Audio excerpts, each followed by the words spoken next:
Le tutoriel d'aujourd'hui, c'est une introduction à l'utilisation du logiciel After Effects. Pour le matériel que j'ai utilisé pour le projet, j'ai commencé par aller sur le site Pexel. C'est un excellent site pour trouver des images et des vidéos libres de droit. J'ai tapé dans le champ de recherche Road Trip, puis j'ai trouvé un utilisateur qui s'appelle Rodney Productions. Vous n'êtes pas obligé d'avoir la même vidéo que moi, mais ce que je vous conseillerais pour faire notre petit montage, ce serait d'avoir une scène prise de différents points de vue ou de différents plans. Ensuite de ça, le petit logo a été créé dans Photoshop. L'important pour l'utilisation d'éléments qui sont créés dans Photoshop ou dans Illustrator, c'est que les différentes parties qui devront être animées doivent être sur des calques séparés. C'est-à-dire que si je veux faire tourner les roues indépendamment du reste, il faut que je les place comme ça sur des calques séparés. Fait que vous voyez qu'il y a un calque pour roue derrière, un calque pour roue devant, puis il y a la voiture ici. Moi, j'ai aussi utilisé une solution assez facile, là. En cliquant ici, forme personnalisée, dans la barre d'options, vous avez accès à plusieurs librairies. Puis, je suis allé chercher les formes héritées. Puis, là-dedans, vous allez trouver toutes sortes de véhicules, dont la voiture en question. Ensuite de ça, dernièrement, la trame sonore, c'est la piste d'un artiste qui s'appelle Vortex. La pièce s'appelle Road Trip. Pour la vidéo d'aujourd'hui, c'est vraiment pour les gens qui débutent dans After Effects. Je vais vous montrer les bases du fonctionnement du logiciel. Puis, en faisant ça, on va réaliser un petit montage. Si vous voulez me suivre avec des fichiers sources, vous pouvez le faire. Si vous voulez juste écouter puis essayer de comprendre les principes, vous pouvez le faire aussi, mais je vous invite à essayer de me suivre. Vous allez vous en souvenir plus facilement, je pense, en le faisant. Je commence par vous montrer la version finale de ce qu'on va faire. Commencer un petit fondu entrant qui va révéler la vidéo. Ensuite de ça, on a une transition vers notre deuxième vidéo, comme ça. Ensuite, on a un petit élément graphique comme un tiers inférieur là, qui apparaît en 1, 2, puis une voiture qui apparaît ici, comme ça, avec un petit mouvement sur la voiture et un texte finalement. Donc, l'animation là, de, disons, 1, 2, 3, 4 éléments. Puis la finale, où est-ce que l'élément disparaît. Puis, on va parler aussi des petits ajustements de couleurs puis des trucs comme ça.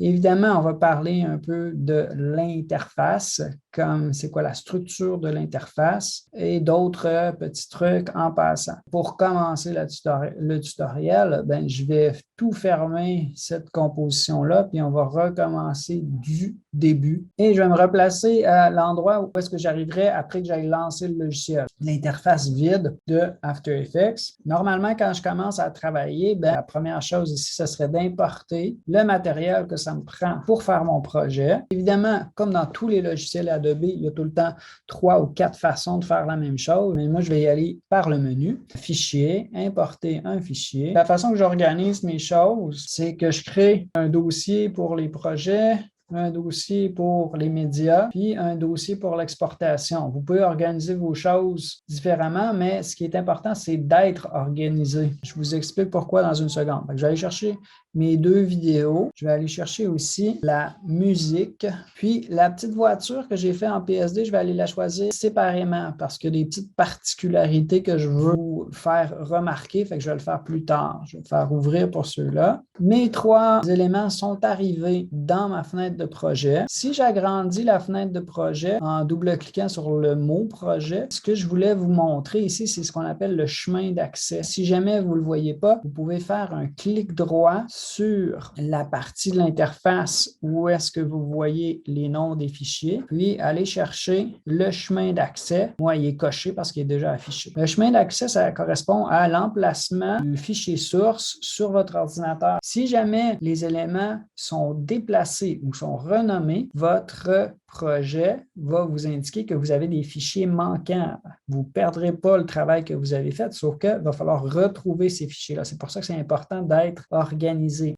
Dernièrement, je vais aller importer mon image Photoshop. Mon élément que j'ai créé dans Photoshop, je l'ai enregistré en PST. Ce sur quoi je voulais attirer votre attention, c'est importer sous. Si je veux être capable de manipuler les différents calques, ça me prend ce qu'on appelle une composition. Un métrage, c'est l'équivalent d'aplatir tous les calques. Cette fois-ci, on voudrait composition. Puis, on voudrait aussi conserver la taille des calques. La raison pourquoi je voudrais faire ça, c'est que j'aimerais que chaque calque ait sa propre taille et son propre point d'ancrage. Si jamais vous avez utilisé des styles de calque, les ombres portées, les biseautages estampages, vous pouvez choisir de les rendre modifiables dans After Effects pour les animer. Donc, je pourrais animer l'ombre portée ou la lueur externe, etc.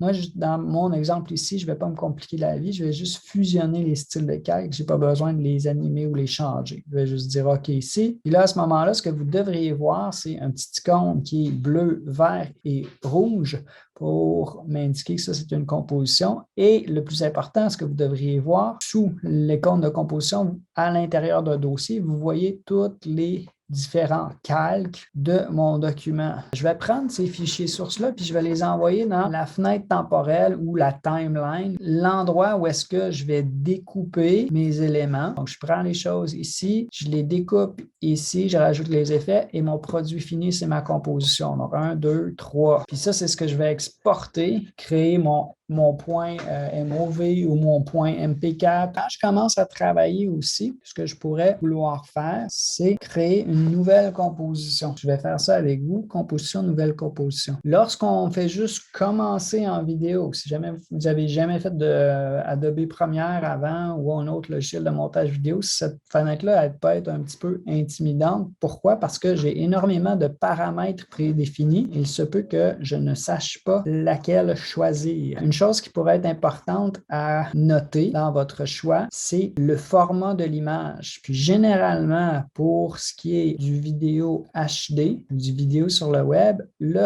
ratio, ça serait 16:9. C'est le format du rectangle qui est utilisé. Si ça vous donne ça, vous êtes sûrement sur une bonne piste. Une autre chose que je pourrais vous recommander pour vous retrouver au niveau de ces réglages-là, c'est d'aller voir le site suivant. C'est le centre d'aide du site Vimeo. Donc, ce n'est pas nécessaire de placer vos vidéos sur Vimeo, sauf que le centre d'aide, je trouve qu'il y a une belle série de définitions des formats et de la compression audio-vidéo. Donc, qu'est-ce que c'est qu'un codec? Ensuite, ça nous parle aussi de la fréquence d'image, combien d'images par seconde je devrais choisir, le débit binaire, la résolution. Vous voyez, là, si j'arrive dans mes formats que je vous parlais tantôt, on voit tout ici, HD, 16:9, 16:9, 16:9, 16:9. Si je me rends jusqu'à 4K UHD, je suis encore avec 16:9. C'est généralement un bon format. Ensuite de ça, on a d'autres détails sur l'audio, etc., etc. Donc, c'est un bon point de référence pour commencer à créer. Donc, moi, quand je vais commencer à créer, je vais aller choisir 1920 par 1080. Je vais choisir des pixels carrés. Je vais choisir une cadence d'image de 30 images secondes, une durée de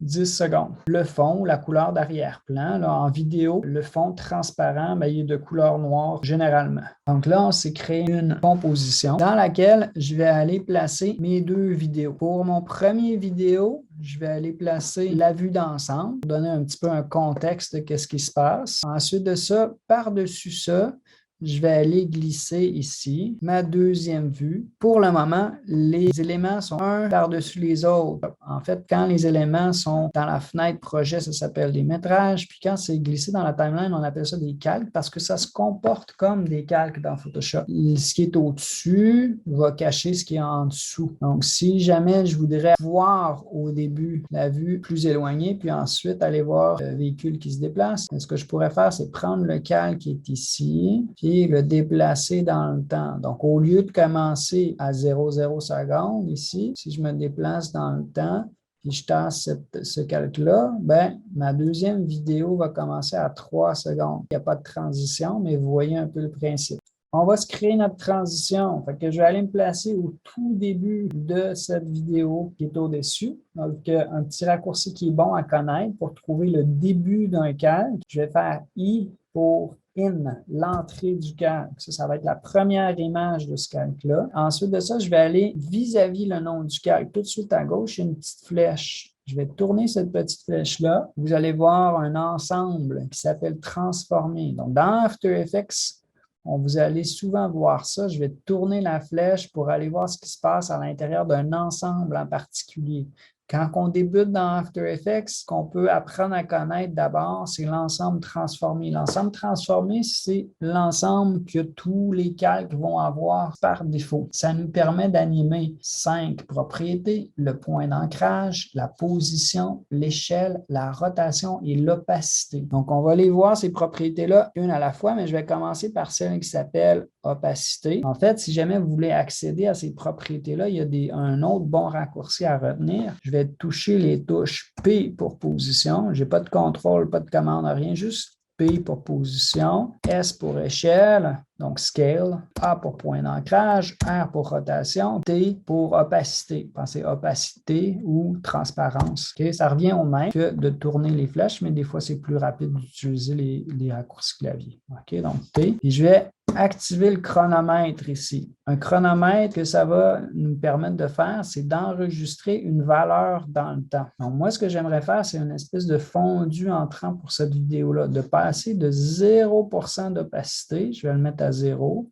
Vous allez voir, mon vidéo est en train de fondre là, quand je diminue la valeur. Je vais mettre à 0. Donc, je vais passer de 0. Puis, pour le fondu entrant, je vais avancer dans le temps. Donc, si je regarde mon code temporel ici, là, il est à 3 secondes, 0 images. On avait choisi 30 images par seconde. Donc, si je me place à 3,10, comme ça, je viens d'avancer de 10 images. Mon indicateur d'instant courant est avancé de 10 images. Et là, je vais mettre 100% pour l'opacité. Puis, ça va créer ma première petite animation transition comme ça. Donc, pour créer, ça c'est un principe central d'After Effects. Pour créer une animation, ce que vous devez faire, c'est d'ajouter 2 images clés avec des valeurs différentes à différents moments dans le temps. Donc, en ayant 2 images clés comme ça, on marque le point A puis le point B. Puis, ce que le logiciel va faire, c'est de calculer l'interpolation, ou toutes les valeurs entre j'ai mis 0 puis j'ai mis 100. Le logiciel va calculer 10, 20, 30, 40, monter l'opacité tranquillement pour créer l'animation de cette propriété-là. Si vous avez compris ce concept-là, vous allez pouvoir comprendre et créer plusieurs animations dans After Effects parce que le principe revient partout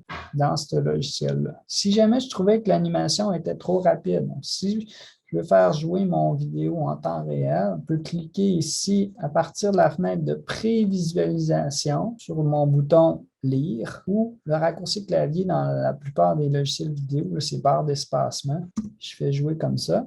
Là, je le vois en temps réel, puis je trouve que c'est peut-être un petit peu trop rapide. Donc, ce que je peux faire, ça serait de prendre mon image clé du bout ici, puis de l'envoyer un petit peu plus loin. Donc, au lieu de prendre 10 images pour faire cette transition-là, maintenant, je l'ai déplacée, puis je l'ai repositionné à 1 seconde. Puis, ça me fait une transition qui est un petit peu plus lente, comme ça. Vous voyez que ce que je fais, je regarde plusieurs fois là, pour être capable de juger si ça me donne un résultat qui me plaît. Pour le moment, c'est correct. Avant de passer à la prochaine étape ensemble, je trouvais important de vous mentionner, c'est qu'on vient de faire une petite transition comme ça, mais si par exemple j'avais un documentaire de 30 minutes à faire, After Effects n'est pas le bon logiciel pour faire ça. On ne fonctionne pas avec des pistes dans la timeline de After Effects, on fonctionne avec des calques. Donc, à toutes les fois que je fais une coupe dans une vidéo, ce que je me trouve à créer, c'est un nouveau calque. Donc, s'il y a plusieurs coupes dans une entrevue, par exemple, là, je vais me retrouver avec des centaines de calques et ça ne fonctionnera pas. Donc, After Effects,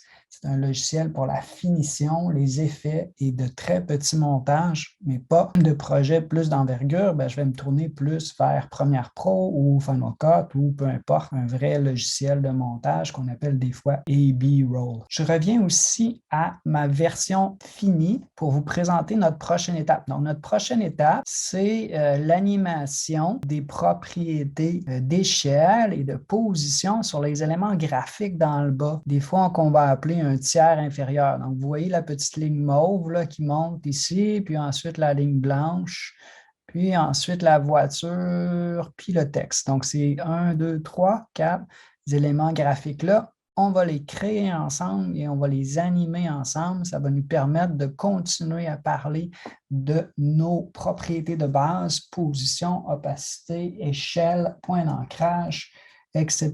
Je vais réouvrir le projet sur lequel on travaille ensemble. Maintenant, je vais créer mes éléments graphiques, mes rectangles de couleurs. Pour les faire, je vais juste me servir des outils que je trouve directement dans After Effects. Je vais me servir de ce qu'on appelle les solides. Les solides, ça serait juste des rectangles de pixels. Ça peut servir à faire un fond, ça peut servir à appliquer un effet, ça peut servir à faire des rectangles de couleurs comme on va faire maintenant. Fait que je vais passer par le menu Calque, je vais faire Nouveau, puis je vais aller me chercher un premier solide. Généralement, vous allez avoir un solide qui va être la taille de votre composition. Fait que moi, je vois 1920 par 1080. Moi, je vais faire juste une petite ligne dans le bas. Fait que je vais lui donner une largeur de 50 pixels puis une hauteur de 300 pixels. Vous avez le sélecteur de couleurs ici. Vous avez même la pipette. Je pourrais prendre une couleur dans mon image ou une couleur qui s'agence avec ce que j'ai dans mon image. Je vais y aller avec un mauve comme ça. Je vais dire OK pour la couleur, OK pour mon élément. Ici, je vais aller le déplacer pour le placer dans le coin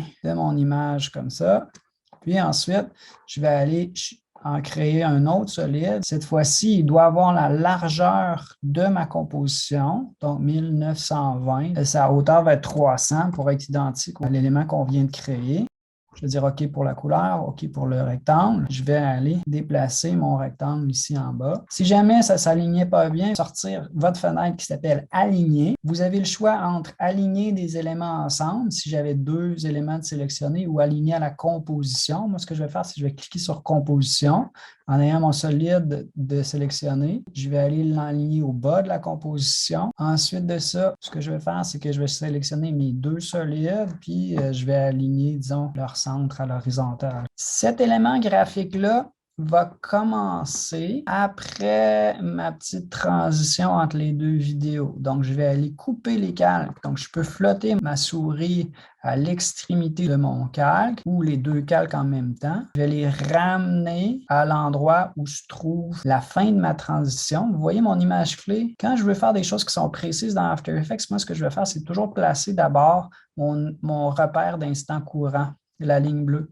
Parce que lorsque vous avez ça, puis vous enfoncez votre touche Shift, vous avez un magnétisme. Ça va se coller sur cette ligne-là de manière à être très précis. Pour mon élément graphique, évidemment, je ne veux pas qu'il soit apparent dès le début, que je veux qu'il apparaisse. Pour faire ça, je vais faire une animation sur l'échelle. Je vais faire S pour Scale. Je vais juste vous montrer ce qui se passe si on joue avec la propriété échelle. Vous voyez qu'il diminue vers son point d'ancrage. Le point d'ancrage, par défaut, se trouve au centre. C'est ce petit élément-là. J'ai zoomé dedans pour vous le montrer. Là. Il est ici en ce moment. Évidemment, ce n'est pas ça que je veux.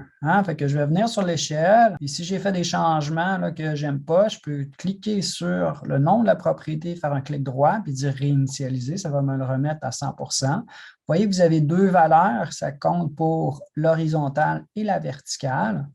Moi, ce que j'aimerais, c'est que mon rectangle pousse seulement à la verticale, mais je ne veux pas que ça se passe à partir du centre. J'aimerais ça que ça part du bas, puis ça pousse vers le haut. Pour que mon animation fonctionne de cette manière-là, ce que je vais faire, c'est que je vais déplacer mon point d'ancrage. Je vais aller dans ma barre d'outils, puis je vais aller chercher un outil qui appelle ça outil de déplacement arrière, en parenthèse, point d'ancrage. Je vais aller cliquer sur le point d'ancrage pour le ramener ici au bas de mon rectangle. Ensuite de ça, vous voyez que vous avez un petit maillon de chaîne vis-à-vis échelle. Celui-là sert à conserver les proportions. C'est-à-dire que si je diminue l'échelle, ça va diminuer égal sur la largeur puis la hauteur, sur le X puis sur le Y.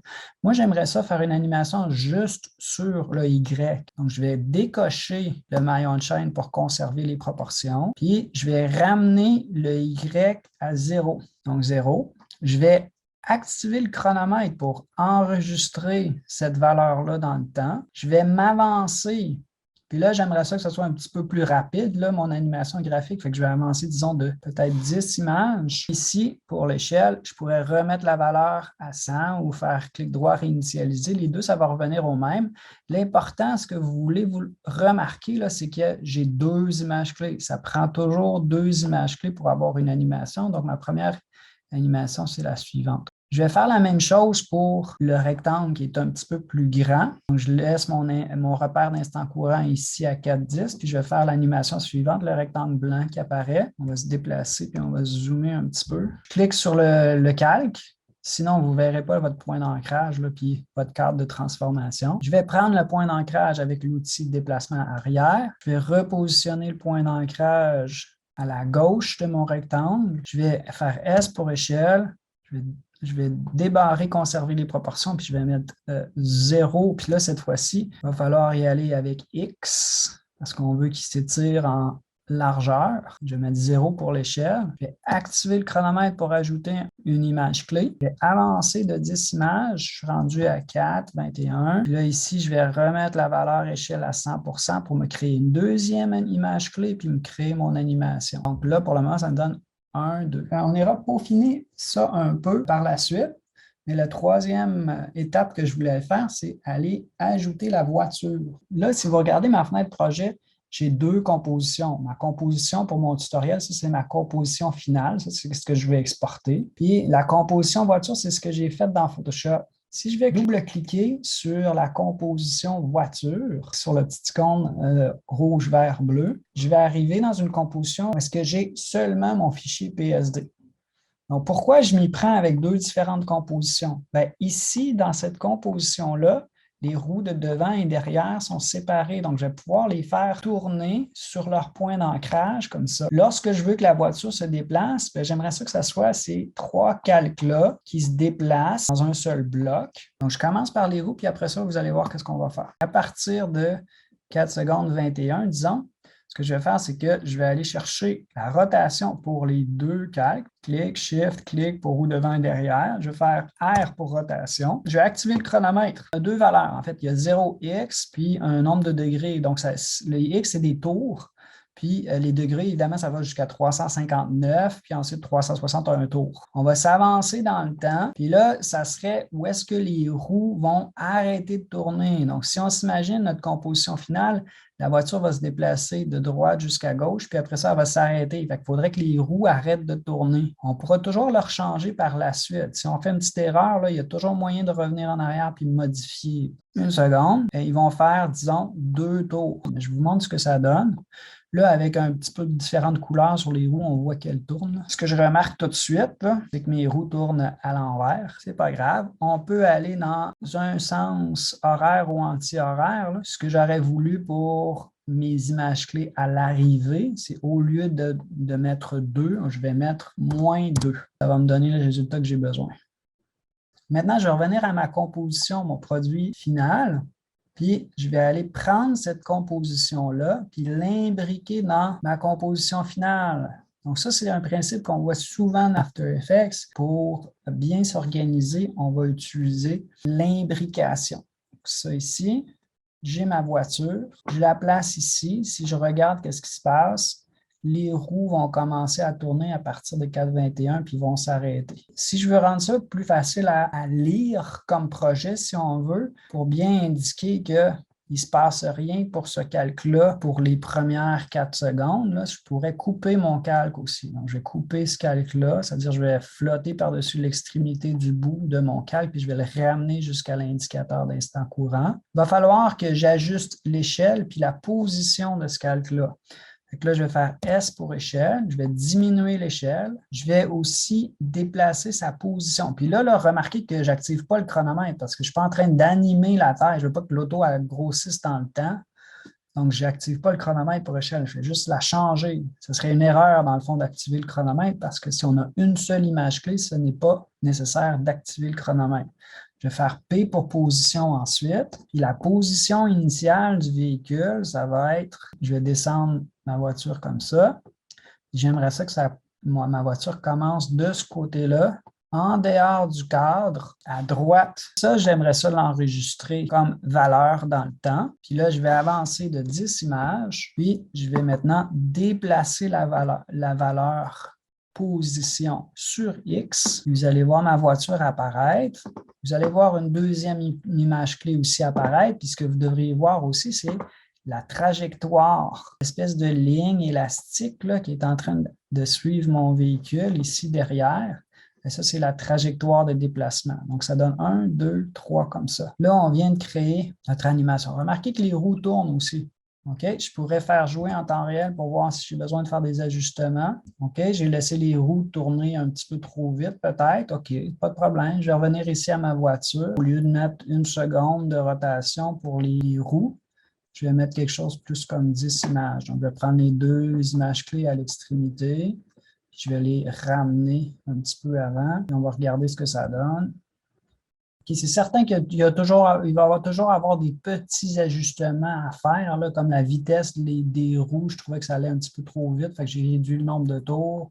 J'ai ajusté un petit peu le temps entre mes 2 images clés, etc. Là, ça, c'est normal de faire ces petits ajustements-là. Puis, je suis arrivé à quelque chose qui me paraissait correct avec mon tiers inférieur, puis la voiture qui arrive comme ça. Le dernier élément graphique que je vais vouloir créer, ça va être le texte ici. Il va partir du bas de la composition, puis il va monter. Donc, pour créer un texte, bien, vous avez l'outil texte. Je veux créer un texte de points, c'est-à-dire cliquer puis commencer à taper. Je ne veux pas me créer une boîte généralement, là. Je vais cliquer, puis je vais écrire le nom d'une ville, disons Québec. Une fois que notre texte a été créé, bien évidemment, il va falloir que je fasse quelques petits ajustements, là. Le texte va arriver seulement après que la voiture ait fait son parcours. Donc, le calque, je peux le prendre à son extrémité puis le ramener. Ici, on va faire une position encore. Donc, P pour position. Je vais activer le chronomètre pour position. J'aimerais ça que ça commence en dehors de ma composition. Fait que je vais augmenter les valeurs pour Y pour l'envoyer vers le bas. Ça, c'est ma première image clé. Je vais avancer de 10 images. Remarquez que j'essaie de toujours garder la même valeur pour le temps pour que j'aie des animations qui aient la même durée puis que ça fasse un petit peu plus cohérent. Donc là, ici, j'ai avancé de 10.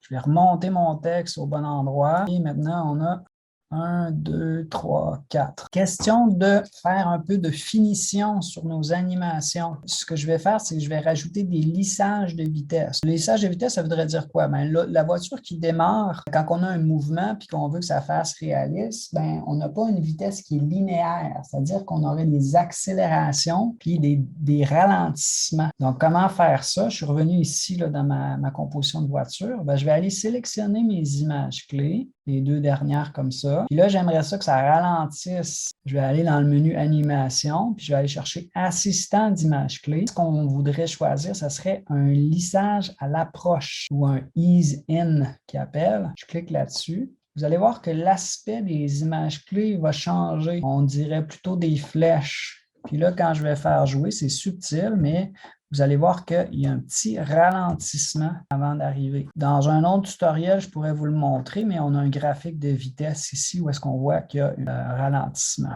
Donc, ce petit lissage-là va faire une belle finition, puis je vais l'appliquer un petit peu partout. Je vais revenir à ma composition principale. Un raccourci clavier encore, à noter celui-ci. Donc, je vais sélectionner tous mes calques. Puis je vais taper la touche U. Non, pas de commande, pas de contrôle, juste la touche U. Je clique sur U. Puis ça va révéler tous les calques qui ont des images clés. On va rajouter sur toutes les images des extrémités. Je clique dessus, vous voyez que mes images clés deviennent bleues. Je vais aller par mon menu animation, où je peux aussi faire un clic droit sur l'image clé, l'assistant d'image clé. Je vais dire lissage à l'approche. Et là, je vais avoir un beau ralentissement de tous mes éléments.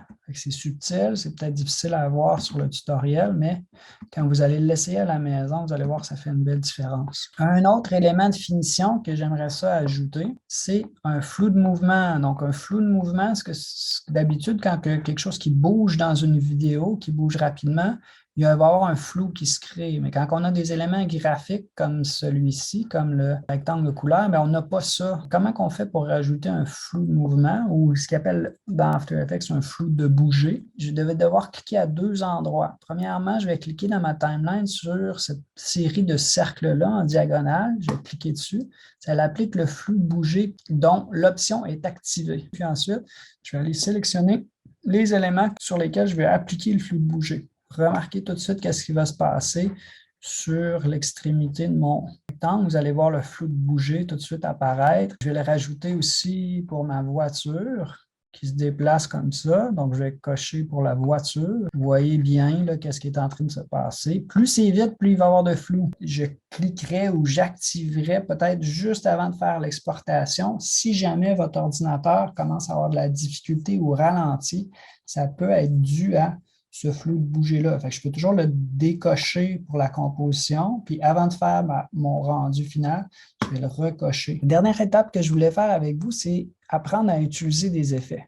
Donc, les effets dans After Effects, premièrement, il faut savoir qu'il y en a plus que 400 effets dans le logiciel. Donc, c'est impossible de vous faire un survol de tout ce qu'on a.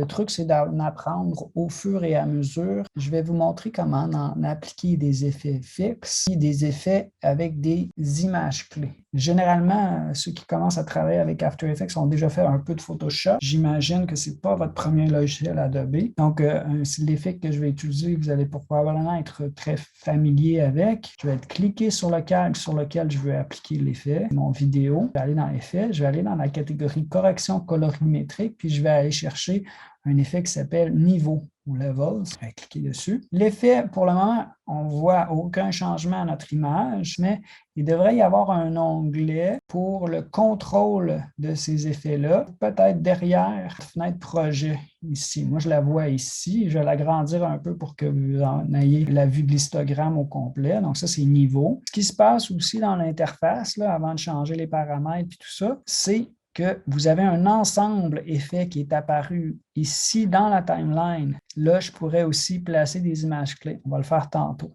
Pour le moment, il faut juste noter qu'il y a ça. Et je vais juste ajuster un petit peu mon image en ramenant la flèche blanche puis la flèche noire vers l'intérieur pour créer une vidéo qui est un petit peu plus contrastée. Donc ça, c'est avant, ça, c'est après. Vous voyez que je peux cliquer sur le FX ici pour voir la différence. Puis ça nous donne une image avec plus de contraste puis des couleurs qui ont l'air un peu plus riches. Là. Fait que je vais prendre cet effet-là. Ce que je vais faire maintenant, c'est appliquer ce même effet niveau-là sur un autre calque. Donc, je vais cliquer sur le calque sur lequel l'effet a été appliqué. Je vais cliquer sur le nom de l'effet, puis je vais faire copier. Je vais aller sur mon autre vidéo. Je vais cliquer sur le calque, puis je vais faire coller. Ça va coller le même niveau ici et ici.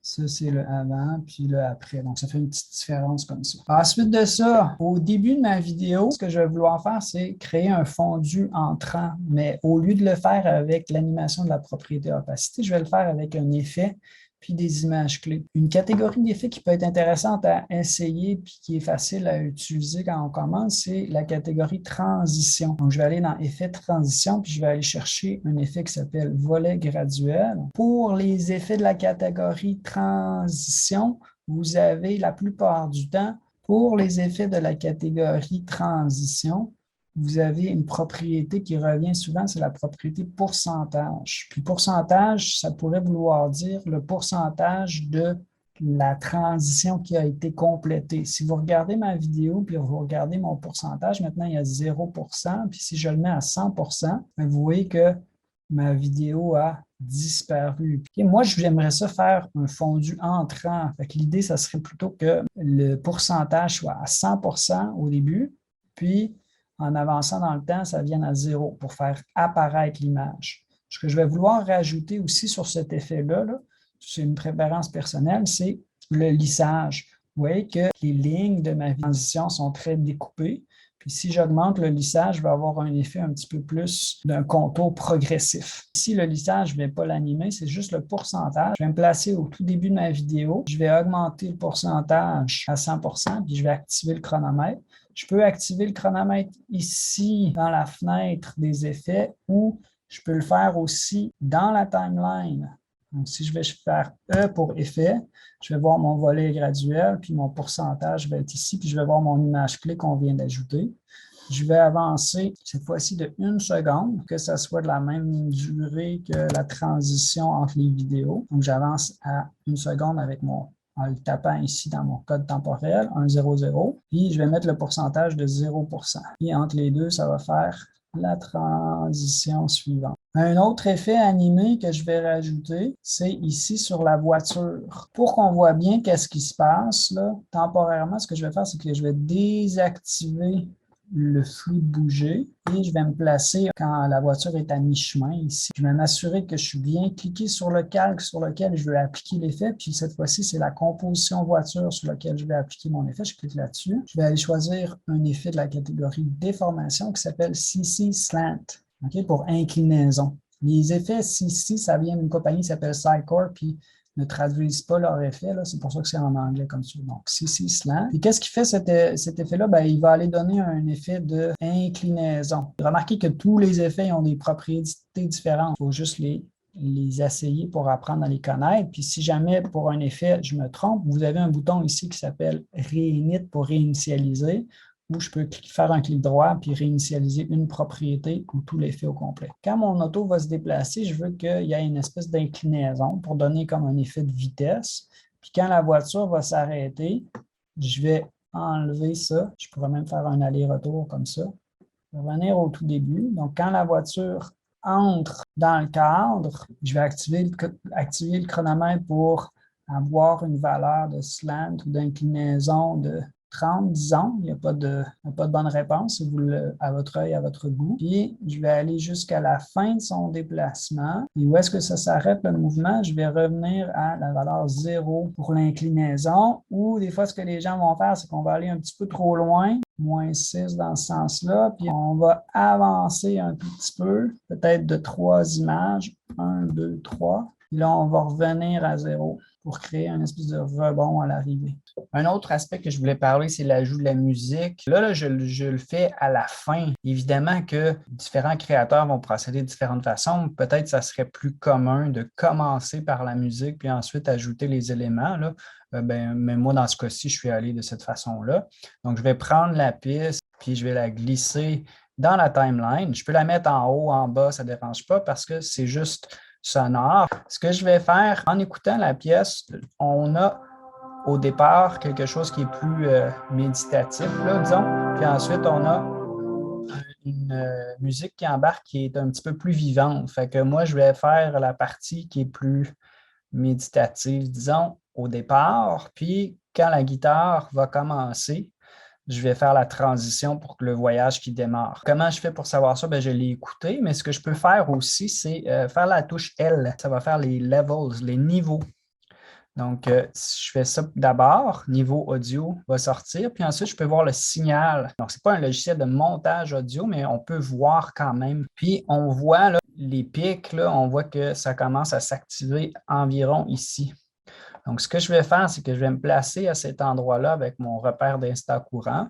Sur la piste sonore, je vais ajouter un marqueur. C'est quelque chose qui va nous aider à repérer. Ça rajoute un petit indicateur comme ça. Je vais déplacer cet élément-là, puis mon marqueur va s'aligner avec le début de ma deuxième piste vidéo, la transition ici. Au début, si je voulais, je pourrais revenir sur elle, puis aller ajouter des images clés pour faire un fondu entrant pour la musique aussi. Donc, c'est les niveaux audio. Le niveau audio, par défaut, c'est 0 décibel. Ça ne veut pas dire qu'il n'y a pas de son. Ça veut dire que le son n'a pas été modifié. Je mets cette valeur-là de 0. Ça va être mon entrée audio. Puis au tout début, je vais mettre une valeur négative. Puis là, pour bien visualiser ça, ce que je suis en train de faire, là, quand je joue avec ça, je suis en train de couper le signal, si tu veux. Donc là, on va avoir un tout petit fondu entrant pour la musique qui va suivre le fondu de l'image, puis ensuite la transition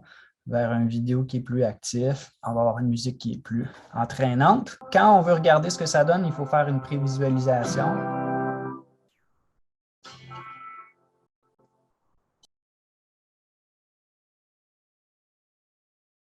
Bon, c'est évident que dans un tutoriel comme ça, je ne peux pas vous mentionner tous les trucs, puis tous les astuces, puis toutes les techniques qu'on trouve dans After Effects. Vous allez voir très rapidement que After Effects, c'est un logiciel qui est vaste. Il y a beaucoup de choses à savoir, mais j'ai voulu vous donner les principes de base pour pouvoir commencer. Si vous voulez explorer plus loin, je vous invite à aller voir le reste de mes tutoriels que vous allez trouver à partir de Behance ou YouTube.